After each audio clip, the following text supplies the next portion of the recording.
नमस्ते, सत श्री अकाल। मैं अश्विनी कुमार आज आपके सामने एक नया चैप्टर लेके आया हूँ जो बॉटनी से नहीं, बायोलॉजी के अलग सेक्शन जूलॉजी से संबंधित है। तो आप लोग रेडी रहिएगा। कोरोना के इस संक्रमण काल में मैं आपकी सहायता करूँगा पढ़ने में।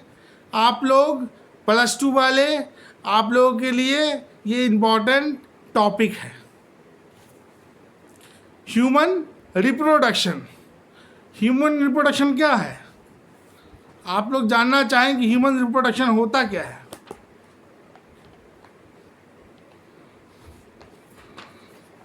आप लोग जानना चाहेंगे कि ह्यूमन रिप्रोडक्शन सिस्टम होता क्या है।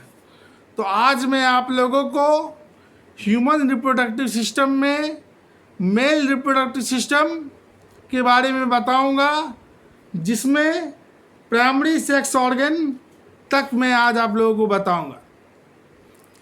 सेकेंडरी ऑर्गन सिस्टम और फीमेल रिप्रोडक्टिव सिस्टम मैं आगे की क्लास में आप लोगों को बताऊंगा। ठीक है।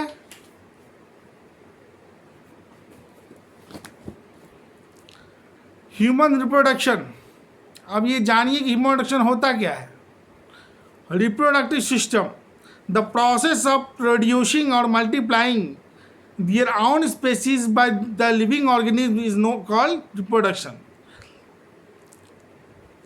अपने ही जैसे स्पेसीज को पैदा करना, मल्टीप्लाई करके अपने ही जैसे स्पेसीज को पैदा करना, प्रोड्यूस करना लिविंग ऑर्गेनिज्म के द्वारा, ये कहलाता है आपका रिप्रोडक्शन। यानी लिविंग ऑर्गेनिज्म के द्वारा अपने ही जैसे प्राणियों को पैदा करना, ये रिप्रोडक्शन प्रोसेस कहलाता है, प्रजनन कहलाता है। ठीक है। Human are sexually reproducing and viviparous organism. Human क्या है? मानव क्या है? सेक्सुअली रिप्रोड्यूसिंग सिस्टम है। वो सिर्फ सेक्सुअल रिप्रोडक्शन करता है। मानव सिर्फ सेक्सुअल रिप्रोडक्शन करता है। और यह क्या कहलाता है? वेविपेरस ऑर्गेनिज्म कहलाता है। यानी कि ये सिर्फ बच्चे को जन्म देता है, न कि अंडे को जन्म देता है। अगर ये अंडे को जन्म देता तो क्या होता?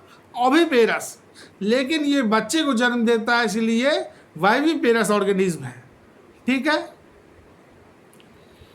The reproductive events in human include gametogenesis. Reproductive event जो होता है ह्यूमन में, जो रिप्रोडक्टिव इवेंट होता है, रिप्रोडक्टिव घटना होती है, प्रजनन की जो घटना होती है, उसमें सबसे पहले क्या होता है? गैमेटोजेनेसिस होता है। यानी गैमेटोजेनेसिस में क्या होता है? Production of formation of gametes. सबसे पहले गैमीट का फॉर्मेशन होता है। ठीक है। उसके बाद इंसेमिनेशन होता है। इंसेमिनेशन मतलब क्या हुआ? Transfer of sperm into female reproductive tract. Insemination मतलब हुआ स्पर्म जो बनता है मेल ऑर्गन में, वो उसका फीमेल रिप्रोडक्टिव ट्रैक्ट में जाना इंसेमिनेशन कहलाता है। यानी कि गैमेटोजेनेसिस के बाद का प्रोसेस है इंसेमिनेशन। उसके बाद फर्टिलाइजेशन होता है fusion of male female gametes का।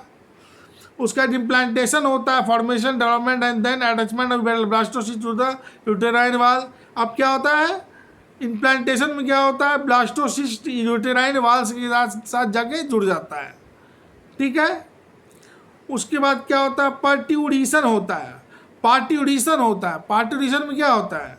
Delivery of the baby. और उसके बाद बेबी का डिलीवरी होता है। यानी रिप्रोडक्टिव इवेंट जो ह्यूमन में होता है, सबसे पहले गैमेटोजेनेसिस आता है, फिर इंसेमिनेशन आता है, फिर फर्टिलाइजेशन आता है, फिर इम्प्लांटेशन आता है, फिर जाके पार्ट्यूडिशन आता है, डिलीवरी ऑफ द बेबी। ठीक है। Male reproductive system. आज हम जानेंगे reproductive system, male reproductive system. तो male reproductive system consist of the following organs. Male reproductive system जो होते हैं वो फॉलोइंग ऑर्गन्स को रखते हैं। कौन कौन? प्राइमरी सेक्स ऑर्गन, जिसमें टेस्टिस आता है। Secondary sex organ, these consist the following: secondary sex organ में आता है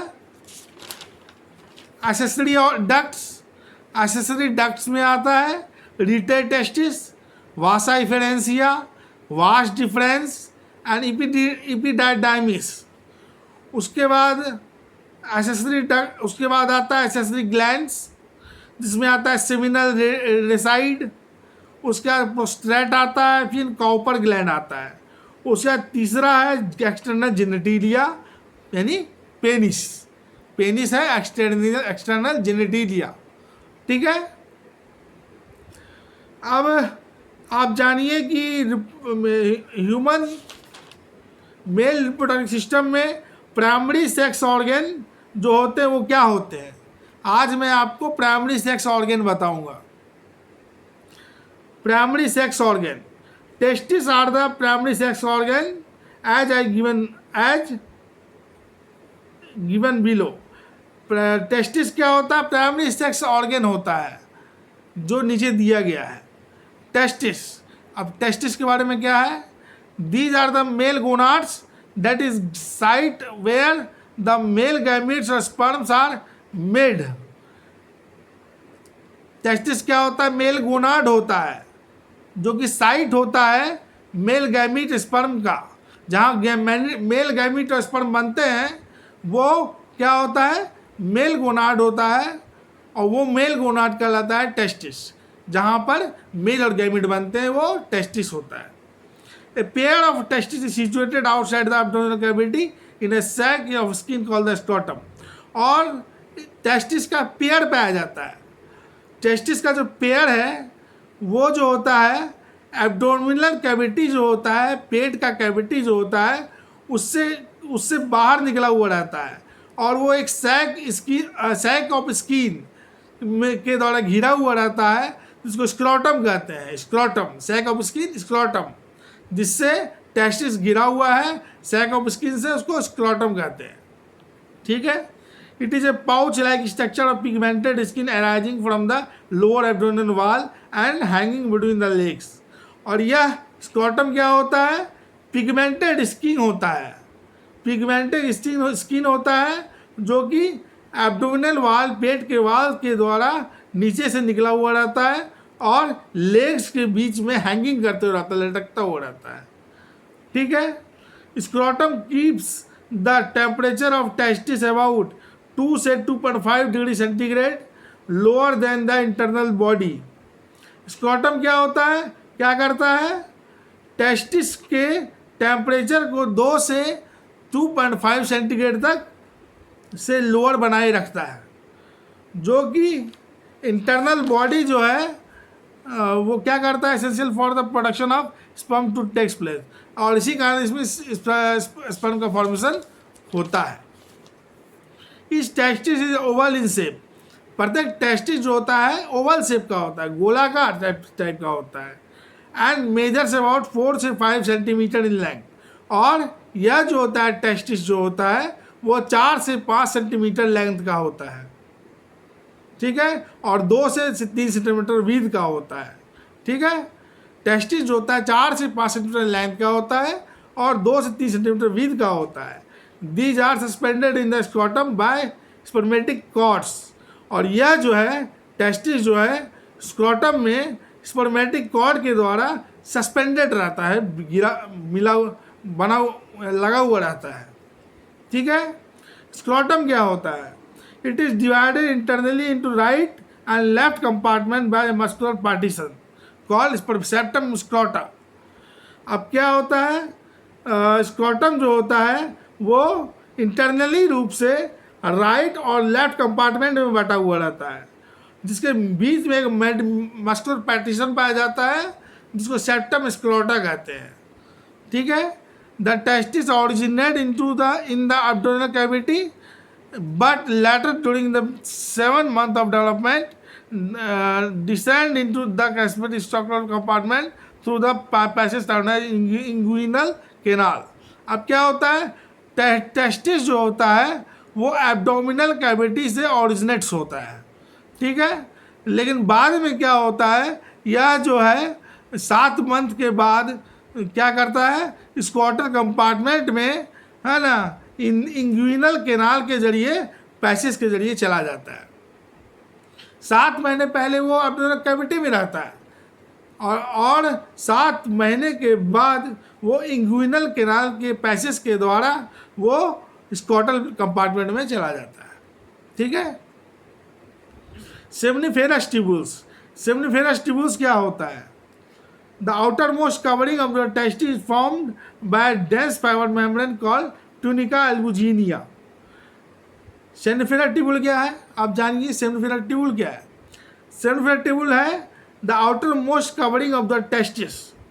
टेस्टिस का outermost covering is formed by dense fibre membrane, और डेंस फाइबर मेम्ब्रेन टेस्टिस का आउटर मोस्ट कवरिंग जो कि डेंस फाइबरस मेम्ब्रेन से घिरा हुआ रहता है वो ट्यूनिका एल्बुजिनिया कहलाता है। टेस्टिस का आउटर मोस्ट कवरिंग जो है जो कि डेंस फाइबरस मेम्ब्रेन से घिरा हुआ रहता है वो ट्यूनिका एल्बुजिनिया कहलाता है। ट्यूनिका एल्बुजिनिया कहलाता है। ठीक है। इस testis is divided into 200 to 300 लब्यूल्स, और प्रत्येक टेस्टिस जो होता है वह 200 से 300 लब्यूल्स में बटा हुआ रहता है। इस testicular lobule contains 1 to 4 highly convoluted seminiferous tubules, और प्रत्येक टेस्टिकुलर लब्यूल जो होता है वह 1 से 4 1 to 4 हाईली कन्वोल्यूटेड बहुत तरह अति घुमावदार सेमनीफेरस ट्यूब्यूल्स में बटा होता है, ब्लड वेसल्स में बटा होता है और नर्व्स में बटा होता है, और जो कि लूज कनेक्टिव टिश्यू में इम्बेडेड रहता है, धंसा हुआ रहता है। यानी टेस्टिकुलर लोब्यूल जो है 1 से 4 highly convoluted seminiferous tubules blood vessels और नर्व्स से बना होता है, और यह जो है एक लूज कनेक्टिव टिश्यू में धंसा हुआ रहता है, इम्बेडेड रहता है। ठीक है। The end of seminiferous tubules converge and join to form short straight tubule called tubuli recti। और जब सेमनीफेरस ट्यूब्यूल जो होता है वो अंत में सेमनीफेरस ट्यूब्यूल का अंत जो होता है वो जाके कन्वर्ज कर जाता है और ज्वाइन कर जाता है और फॉर्म करता है ना, tubuli recti. This tubuli recti open into network of wider irregular tubes called rete testis, और यह ट्यूबुली रेक्टाई जो है वो ओपन होके जाके एक network of wider irregular tubules में जा खुल जाता है जिसको कहते हैं रेटी टेस्टिस। ठीक है। Each seminiferous tubules is lined on its inside by the 2 highly specialized cells are, और प्रत्येक सेमनीफेरस ट्यूब्यूल जो होता है वो अपने अंदर की ओर 2 हाईली स्पेशलाइज्ड सेल से बना होता है, घिरा हुआ रहता है। कौन? सर्टोली सेल्स, जिसका आविष्कार इनरिको सर्टोली ने किया, और एक मेल स्पर्म सेल जिसको स्पर्मेटोगोनिया कहते हैं। ठीक है। Spermatogonia undergoes meiotic cells division to produce sperms. Spermatogonia क्या करता है? मियोटिक सेल डिवीजन करता है और स्पर्म का फॉर्मेशन करता है। ठीक है। तो majority of cells are spermatogonia, the majority of cells are spermatogonia cells, और मेजॉरिटी ऑफ सेल जो होते हैं वो स्पर्मेटोगोनिया सेल्स होते हैं। But few are large pyramidal supporting the Sertoli और लर्न सेल, और कुछ जो होते हैं वो बड़े पिरामिडिकल रूप में और सपोर्टिंग सेल होते हैं जिसको सर्टोली और नर्व सेल कहते हैं। यानी कि स्पर्मेटोगोनिया जो है मियोटिक डिवाइन करके स्पर्म बनाता है, और मेजॉरिटी ऑफ सेल जो स्पर्मेटोगोनिया का होता है वो जो होता है the majority of cells are spermatogonia cells, बहुत जो मेजॉरिटी सेल होता है स्पर्मेटोगोनिया होता है, और कुछ जो होते हैं बड़े पिरामिडल और सपोर्टिंग सेल होते हैं इसको सर्टोली सेल या नर्व सेल कहते हैं। सर्टोली सेल या नर्व सेल कहते हैं। The cuboidal cells produce spermatogonia by meiotic division. Cuboidal cell जो होता है जो कि स्पर्मेटोगोनिया को प्रोड्यूस करता है वो माइटोटिक डिवीजन करता है, और which grow into primary spermatocytes, और वह प्राइमरी स्पर्मेटोसाइट्स में बदल जाता है। यानी कि क्यूबाइडल सेल जो होता है वो स्पर्मेटोगोनिया को प्रोड्यूस करता है और माइटोटिक डिवीजन के द्वारा, और उसके बाद वो ग्रो करके प्राइमरी स्पर्मेटोसाइट्स में बदल जाता है। These undergo meiosis producing haploid cells. और ये क्या होता है, हैप्लॉइड मियोसिस उसमें होता है, प्राइमरी स्पर्मेटोसाइट्स में मियोसिस होता है और ये हैप्लॉइड सेल में बदलता है। पहला हैप्लॉइड सेल होता है सेकेंडरी स्पर्मेटोसाइट्स और दूसरा हैप्लॉइड सेल क्या होता है, स्पर्मेटिड्स होता है। ठीक है, अब है लेडिक सेल। लेडिक सेल क्या है, प्राइमरी सेक्स ऑर्गन का अगला अंतिम टॉपिक है लेडिक सेल। लेडिक सेल क्या होता है, the region outside the seminiferous tubules contain masses of cell called intestinal cell और लेडिक सेल्स। सेमिफेरस ट्यूब्यूल्स के बाहर में मास ऑफ सेल पाया जाता है जिसको इंटरस्टिशियल सेल या लेडिक सेल कहते हैं। This cell synthesize and secrete male hormones called androgen testosterone. और यह सेल जो है सिंथेसाइज करता है, बनाता है और सीक्रेट करता है मेल हार्मोन कॉल एंड्रोजेंस और टेस्टोस्टेरोन।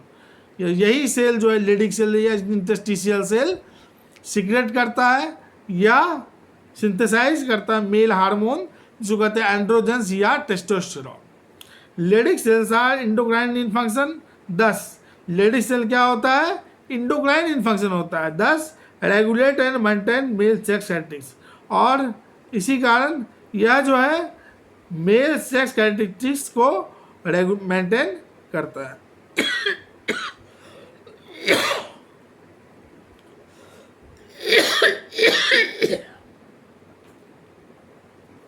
तो आज मैंने आप लोगों को बताया रिप्रोडक्टिव सिस्टम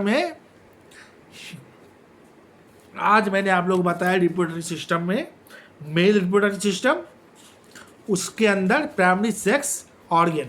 कल मैं आप लोगों को बताऊंगा secondary sex organ male reproductive sex organ में, और फीमेल रिप्रोडक्टिव सिस्टम में भी कल मैं आपको बता दूंगा।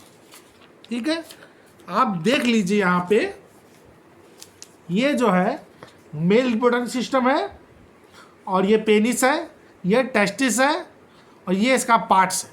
ठीक है, और ये जो है इसका लॉन्गिट्यूडिनल सेक्शन है, ये देख लीजिए, ये है सेमिनिफेरस ट्यूब्यूल्स। ठीक है, तो कल मैं आप लोगों को बताऊंगा नया चैप्टर, नया topic, secondary sex organ, human male reproductive system का सेकेंडरी सेक्स ऑर्गन और फीमेल रिप्रोडक्टिव सिस्टम मैं आप लोग कल बताऊंगा। नमस्ते, सत श्री अकाल।